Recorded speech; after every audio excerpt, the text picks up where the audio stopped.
tienes un movimiento parabólico, no hay necesidad de que tú te aprendas el tiempo de alcance máximo, claro, el tiempo de alcance máximo, ¿no? Cuando la bolita llega hasta este punto, o tiempo de subida, en cuánto tiempo llega esta bolita a la parte más alta.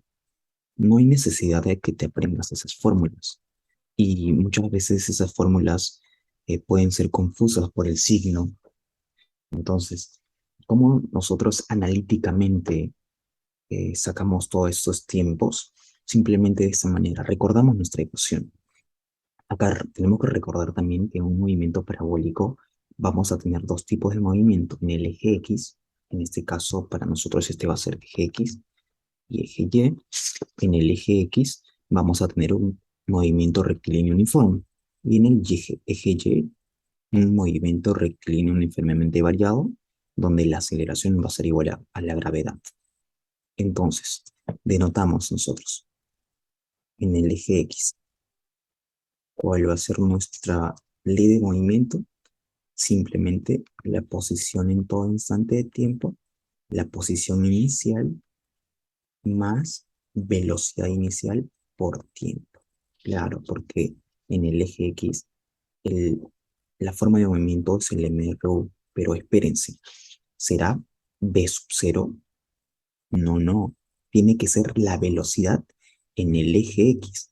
Es por eso que nosotros tenemos que descomponer esta velocidad. Entonces, si nosotros descomponemos esta velocidad v sub cero, esta velocidad v sub cero se va a descomponer en el eje horizontal como velocidad en X. Y en el eje vertical, velocidad en Y. Entonces, esto no sería v sub cero, sino velocidad en X por tiempo. Listo. Y en el eje y en el eje Y, ¿cuál sería nuestra ley de movimiento o ecuación de movimiento? La posición en todo instante de tiempo va a ser la posición inicial más la velocidad en Y.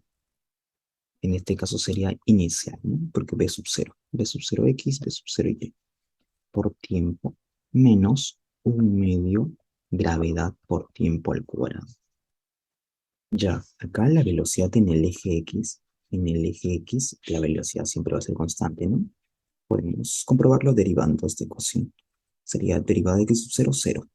Velocidad por tiempo de la derivada, velocidad x sub cero es este. Entonces nos queda velocidad x sub cero. Y ahí evidenciamos que la velocidad en todo instante de tiempo en el eje X es constante. Ahora, en el eje Y, ¿cuál sería la velocidad? La velocidad en todo instante de tiempo, derivando toda esta ecuación, velocidad inicial en Y menos gravedad por tiempo. Ya. Entonces, ¿cuál será el tiempo de subida? El tiempo de subida.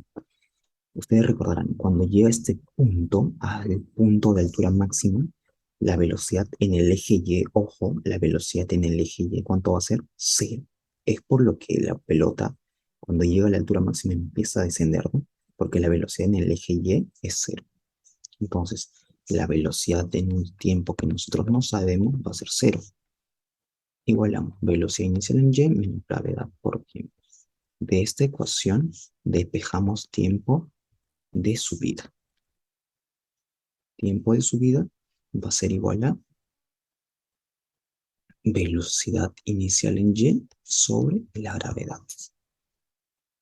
Entonces, esta es la fórmula de tiempo de subida. Pero tú recordarás, el tiempo de subida es el tiempo de bajada, ¿no? Claro, por supuesto, porque estamos en caída libre. El tiempo de subida va a ser igual al tiempo de bajada. Entonces, si acá llega en un tiempo, en el mismo tiempo va a llegar a este punto. Entonces, tiempo de altura máxima, por tanto, tiempo de alcance máximo. Alcance máximo será igual al doble del tiempo subida, ¿no? Será igual a dos veces el tiempo de subida. Tenemos el tiempo de subida, multiplicamos por dos veces. Entonces sería igual a 2 veces velocidad inicial en y sobre gravedad. Y este es una fórmula muy conocida. Esta es una fórmula muy conocida, pero no había necesidad de aprenderse, ¿no? Simplemente analíticamente nosotros podíamos denominar este tiempo de alcance máximo, utilizando nuestras ecuaciones y la lógica, ¿no? El tiempo de alcance, justo en este punto, la velocidad va a ser cero en el eje Y, ojo, porque la velocidad en el eje X siempre es constante. Lo mismo, digamos que en este ejercicio nos dijera de dato que la distancia máxima sería, digamos, una distancia máxima sería igual a 10 metros. 10 metros. Y nos pide cuánto es el tiempo de alcance máximo. Si la distancia máxima es 10, entonces simplemente nosotros reemplazamos en esta ecuación y ya tenemos en esta ecuación.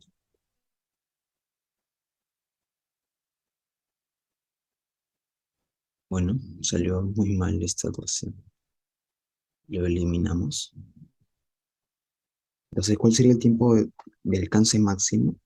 A partir de esta ecuación, la posición en todo instante de tiempo va a ser igual a posición inicial más velocidad inicial en x por tiempo.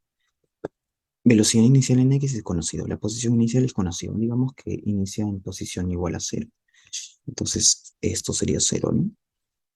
Entonces, nos dice que la distancia máxima es 10 metros. 10, perdón, 10 va a ser igual a velocidad inicial en x por el tiempo. De ahí despejamos el tiempo del alcance máximo de esta ecuación. Sería 10 entre p sub 0x.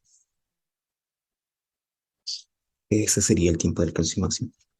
Entonces, hay muchas cosas que podemos hacer a partir de los datos que se nos brinda en cualquier ejercicio. Es por eso que es importante que nosotros recordemos simplemente la ecuación de movimiento y luego sacamos la velocidad derivando, la aceleración también derivando. Obviamente que la aceleración es constante en mRV, ¿no? Y en mRU es cero. Entonces, es importantísimo que nosotros recordemos estas ecuaciones fundamentales para mRV y mRU.